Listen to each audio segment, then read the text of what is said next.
You know, as I get older and time flies, I often go back to the good old days when I was a kid. The innocent days when my biggest concern was how am I gonna cheat on a math test. I passed that shit just because the teacher wanted to get rid of me. Anyway, one of the biggest and most significant memories from this time were games we used to play with the boys and all the funny moments we got along the way. And one of those games is Star Wars Battlefront 2. I told you before, I used to love Star Wars Battlefront 2. Back in primary school and high school, we used to play it almost every day, and even when we didn't play, we watched Zanny You're stuck in me, Sky.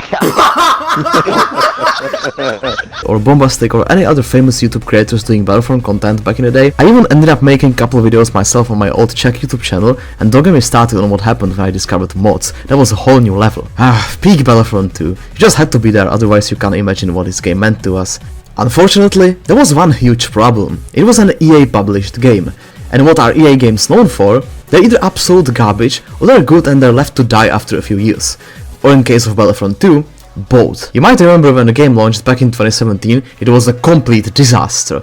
You know, the typical EA sauce: gambling, scammy microtransactions, or a character's locked behind ridiculous paywalls. The game was just awful at its launch, and it caused a scandal big enough for DICE and EA to actually fix pretty much all the major problems and make the game not only playable, but insanely fun. And once players finally got over all that nasty EA shit, Battlefront turned out to be one of the best and most popular online games at the time.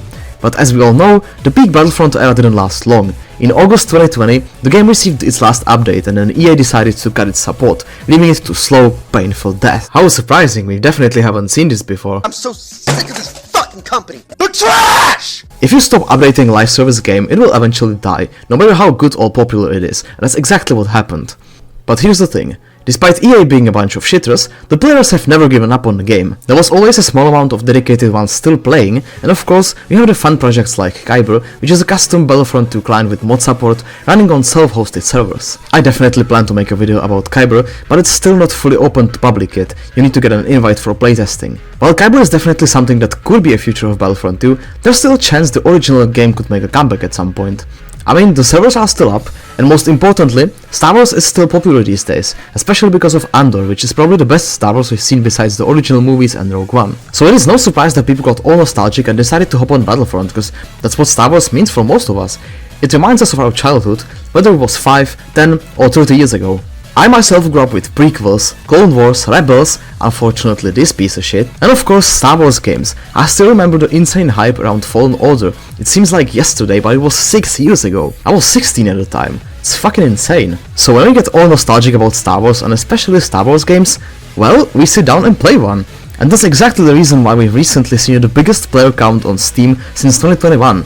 And that's only Steam, of course. Most of us OGs still have the game on this piece of garbage. Overall, Battlefront 2 is still a super fun game with a massive potential, and I think there's a pretty good chance EA could realize this is something worth investing money into. I mean, Star Wars is something worth investing money into. We've just seen how great it could be in the hands of someone who actually knows what he's doing and cares about what he creates. There's been a lot of talk about what's next for Star Wars Battlefront. Obviously, people are speculating if Battlefront 3 is gonna be a thing at some point. Personally, I don't think it's a good idea to make another separate game while this one is still fully functional. The servers are still up, and unlike some other popular online games, it doesn't need a new engine, maybe some adjustments for the current one for next gen consoles and stuff like that. But there is definitely a potential for a lot of future updates and content. I think now more than ever is the perfect time for Battlefront to make an epic comeback. Come on EA, we know you like money, this shit would make you a fortune. Star Wars Battlefront 2 was a victim of dogshit marketing strategy, but as a game at its core, it's great.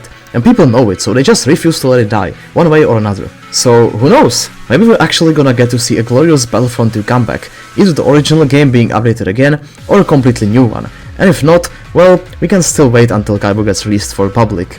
Star Wars Battlefront 2 is a game that refused to die, and we wouldn't let it die anyway. So now I'm off to install it again and play the shit out of it like the good old days. I'll see you guys in the next one.